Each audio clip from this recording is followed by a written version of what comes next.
What's going on, everybody? It's your girl, Krista B, one half of those wrestling girls. And yes, I am back with another Krista B Sounds Off. Like, I know that I said that this could probably be a weekly thing, but last week it's just been crazy. It was Labor Day weekend. It was a crazy, crazy weekend at my job. So I had events and things to cover. And then, I had to end off that week going into this week with two amazing concerts, Tim's and Usher, both amazing performers, both amazing performances. But there has been a lot happening in the wrestling world. Like, usually, I know I would go off and sound off about a lot of things. However, this one is strictly solely on wrestling this week. So we know that there's a documentary that Netflix is doing on Mr. McMahon. And we knew that for one, I can only speak for myself.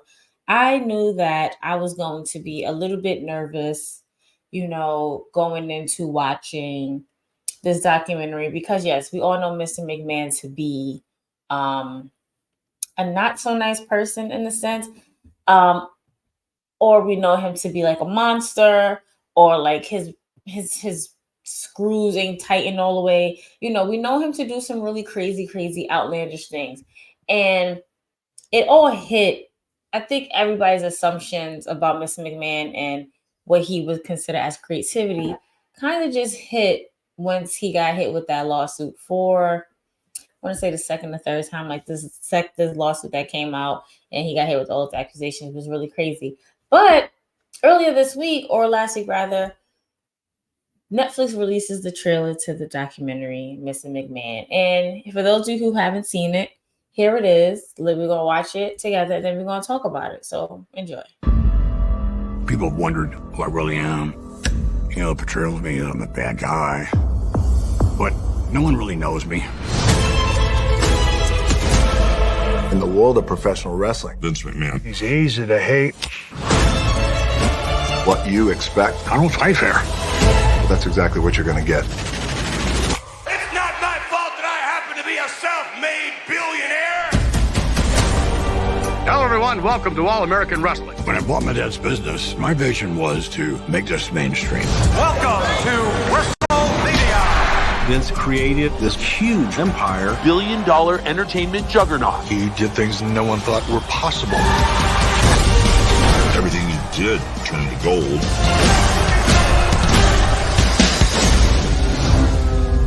There were so many scandals going on. On trial for steroids. 90% of the wrestlers are on steroids. Another dead wrestler. This rocked the very foundation of the WWE. I would accept no responsibility whatsoever. None whatsoever. They lived this lifestyle. Breaking news, Vince McMahon is stepping aside.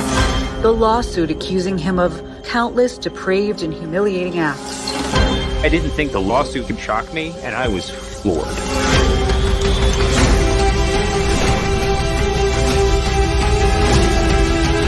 When it comes to Vince, a lot of that is a character. He's going to show you what he wants you to see. The lines of reality are very blurred in our business. The individual loses all sense of who they really are. My name is not Vince. My name is Mr. McMahon.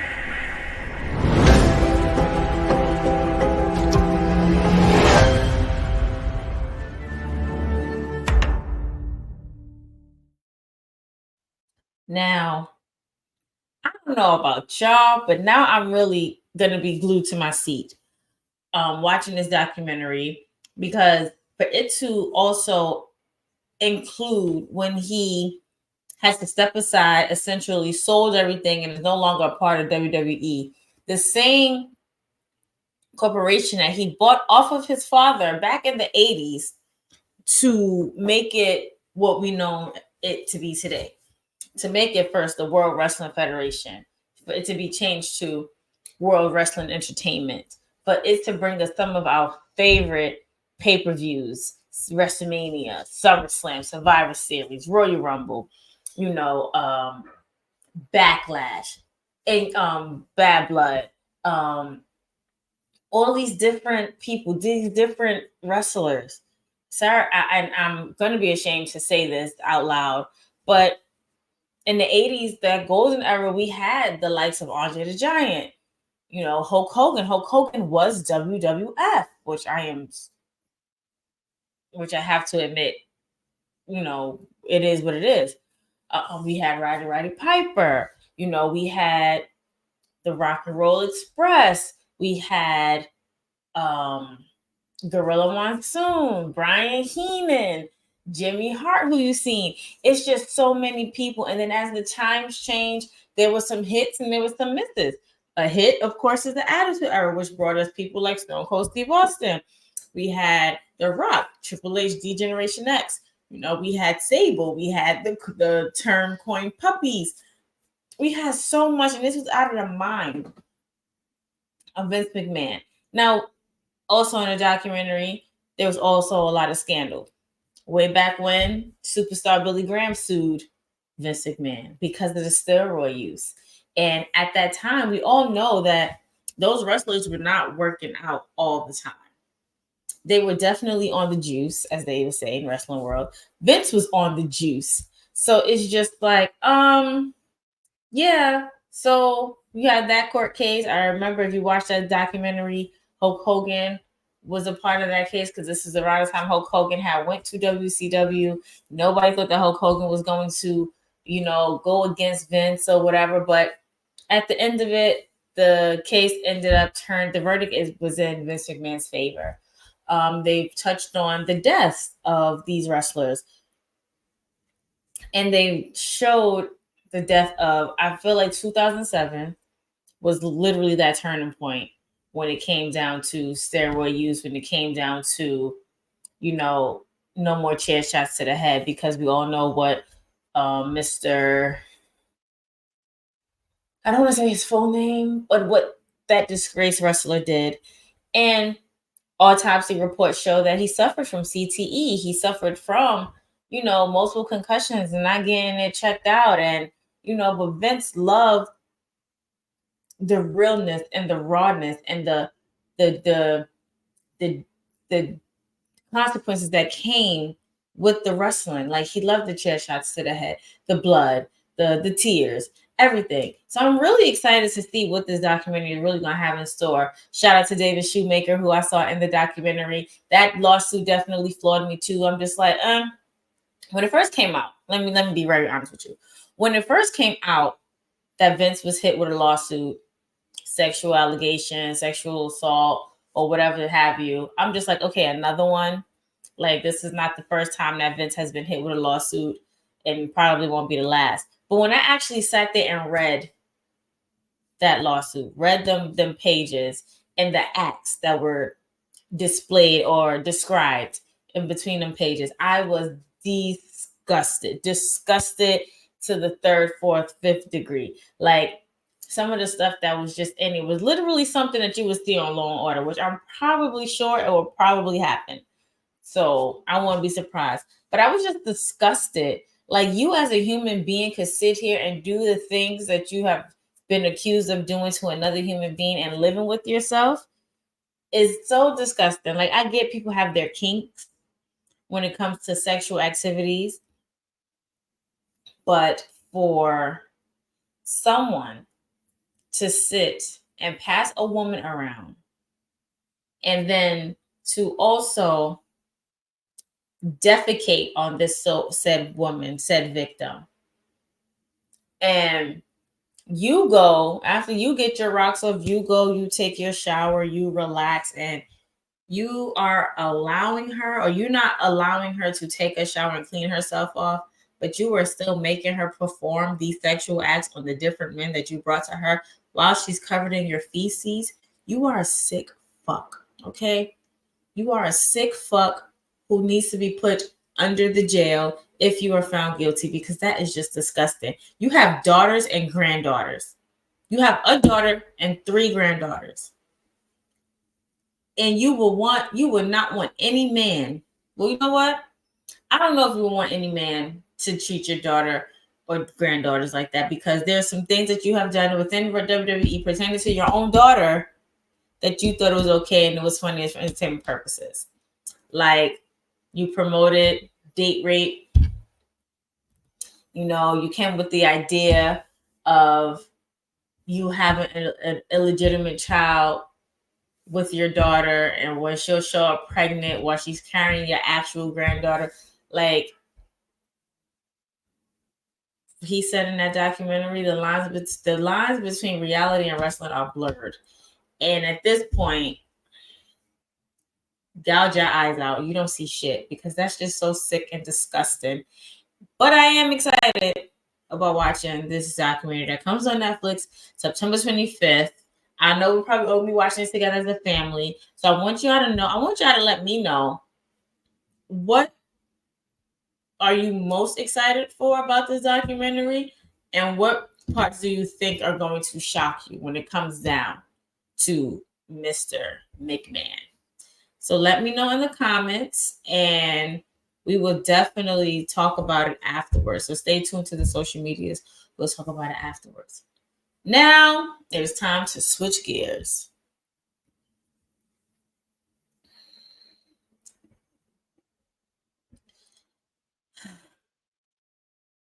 So as we all know, AEW's All Out was this past weekend. And y'all know me, I be really trying to watch AEW. Like, I've been to a few AEW shows, which I love to attend. I love to attend the shows because the energy, the crowd, it's amazing. It's phenomenal. Like, I really love to attend.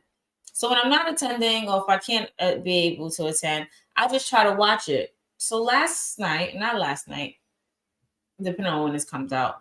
However, AEW's All Out came out, and the card was pretty stacked. It was pretty stacked, and it was a good card from what I saw. I caught it at the Chicago street fight with Willow Nightingale and Chris Statlander. And those two women, phenomenal athletes in the ring. They literally laid it all out there. I feel like they will go down as one of the best feuds in wrestling history once that time comes. But before I go to unpacking the rest of AEW, I need to talk about the beef that has AEW hanging on by a thread.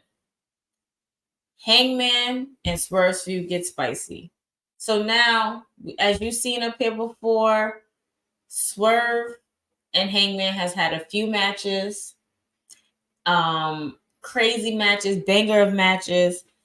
And before All Out, you saw Swerve and Hangman going back and forth or doing whatever they're doing to promo the best way they can for this match. And it was one promo where Swerve talks about he purchased his childhood home.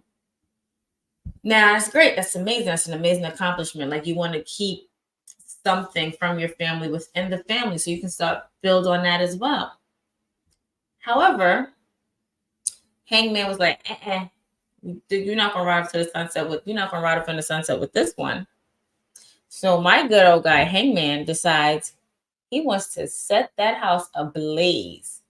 And the blaze, he said it, and was literally sitting there in the rocking chair right in front of the house, burning like he was on the beach drinking a Corona, just so relaxed, so chill, nothing's bothering him. So now we get to All Out, and of course they main evented, and their match was very, very gruesome. It was a steel cage match. Prince Nana came and literally put everything in the ring before the cage came down. Hangman tried to kill Swerve as the cage is coming down. He was definitely trying to make him be stuck under the cage. However, Prince Nana interjected. I was like, y'all gonna fight. And this match, I feel like this was like a death match with censors, if that makes sense. Everything was in there. Swerve brought in a cinder block, and it was a cinder block, a staple gun, pictures of Swerve and his family when they were younger. Of course, I believe tables, ladders, the regular stuff, chairs. But the thing that got me The thing that got me throughout this entire match, besides being body slammed on or having being their backs hitting the damn cinder block, the thing that got me was at the end when Hangman pulled out a syringe and stuck it in Swerve's mouth and pushed whatever was in that syringe in his mouth. Now, I thought essentially he was going to try to make the syringe needle come through his lip, but I guess it wasn't working. He just pushed. I'm like, oh my gosh. So that kind of knocked Swerve out. And then the nail in the coffin was the chair shot. Now, that's a chair shot heard around the world. He hit that man so hard with that chair that it literally broke in half around his head and neck. Like, I wish that I can show y'all clips of that, but I was just sitting here stuck. Like, I didn't even know how to unpack that. I didn't know what to say about it. Literally, my reaction on Twitter, on X, was, what the hell was that? What the hell did I witness? What the hell did I just watch? Because I've been a wrestling fan for a really, really long time. I've seen death matches. I've seen street fights. I've seen brawls. But I've never seen anything like that before. And if you were to ask me 10 years from now, who was the best feud in wrestling history, right next to Charlotte Flair and Sasha Banks, is going to be Swerve Strickland and Adam Hangman Page, because these two men know each other in and out, and it's like they still continue to take each other to the next level. If y'all want to, and if y'all can stomach it, please go back and watch that match. I literally was like, I was fighting sleep. Y'all know how I feel about my sleep.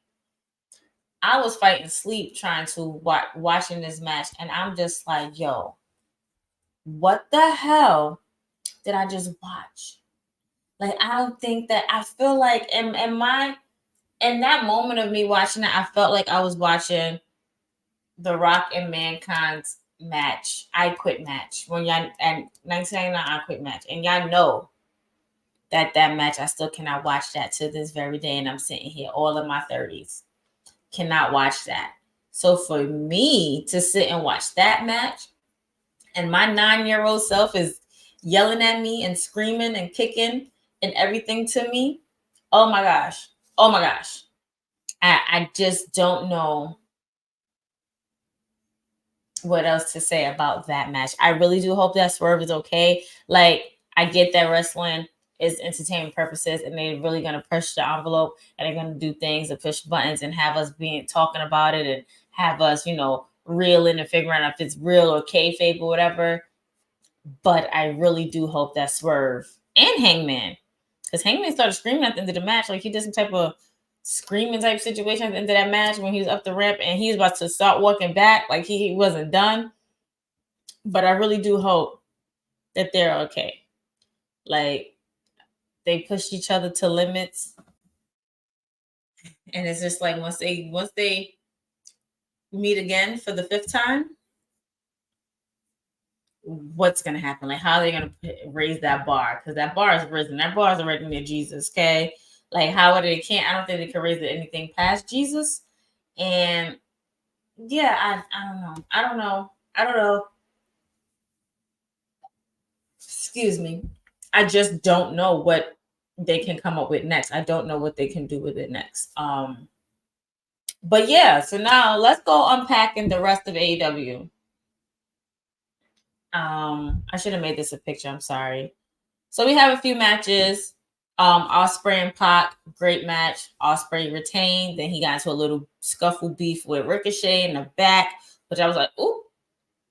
Now I'm very excited for Ricochet to show us what he can do in AEW. Like, we know what he can do in NXT and WWE and stuff. We've seen that. But now I want to see if there's going to be a little bit more. We did a live sound off streaming this past weekend, and Pablo gave their hot take on Ricochet. And although they said that, it's going to be the same, but their character's going to be the same, but maybe it can be a little bit more. Like maybe he could get a mouthpiece because Ricochet's probably not the best talker on the mic, or maybe AEW is going to shape him into being a great talker. I'm just really excited to see what he has in store. We saw MJF and Daniel Garcia. I believe MJF won that match. I'm not really too sure. We saw the EVPs versus the BBC. EVPs retained their championship. Then there was a 4-way match with Okada, Mark Briscoe, Takeshita, and let me go back to this again. Orange Cassidy. Of course, Okada won because EVP's not going to let their man lose. And then we saw, like I mentioned earlier, the street fight, the Chicago street fight. Phenomenal performance. Like, I don't have anything bad to say. Thumbtacks and blood and everything in between. Like, bravo to Chris and Willow. I really hope that Stokely gets his just due. Or no, I hope that Willow gets her just due on Stokely. Because if y'all remember when Chris Statlander definitely turned on Willow. And I was just watching that clip and it made me so mad. I was like, But Willow, however, did lose. So Willow's going to get her revenge. Like, now it's just another notch in her belt for her to go up and literally kick Chris Statlander's ass. This is not the last we're going to see of this feud. And then we have Mercedes Moné and Sheeta. And this match was okay. I'm not seeing the drive in Mercedes like I saw it when she was Sasha Banks in WWE. I'm going to be very, very honest. I feel like because she says that she has all of this total, like, complete control and creative control over her career and her role in AEW now, she's not as hungry anymore. Like, you have a bodybuilder in a sense, or bodyguard or security in Camille, and it's not doing anything for your image. It just makes you look like you know that it's yours, so you're not going to work hard for it. Not saying you haven't worked hard to where you got to, but right now in AEW, in this instance, for me, you're not proving that you really want it anymore. You're just like, all right, I'm here.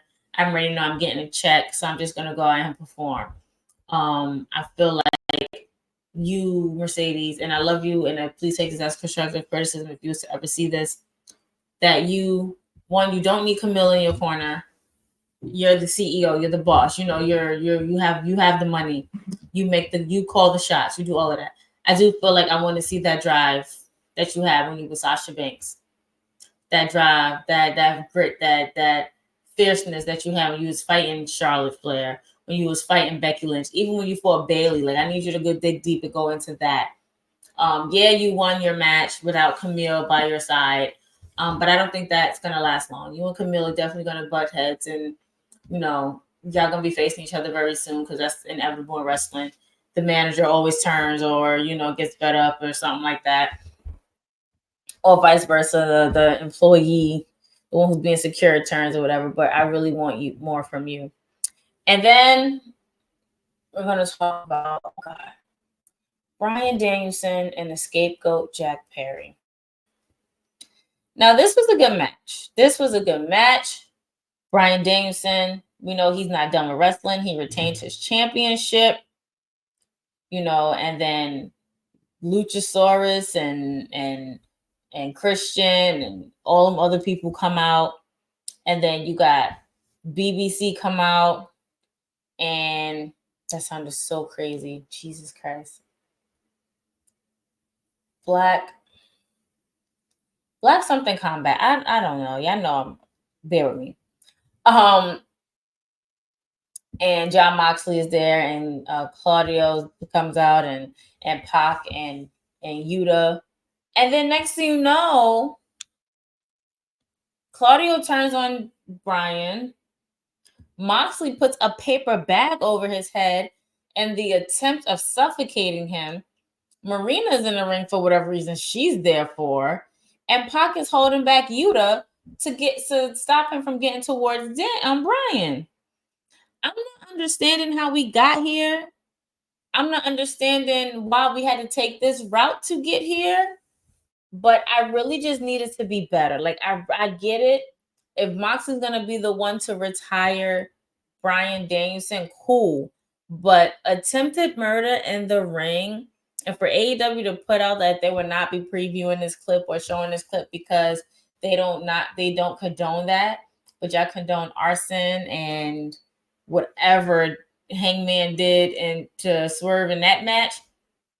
I'm not understanding. Keep the same energy through all of that. You understand? Like these lines are so thin and so blurred.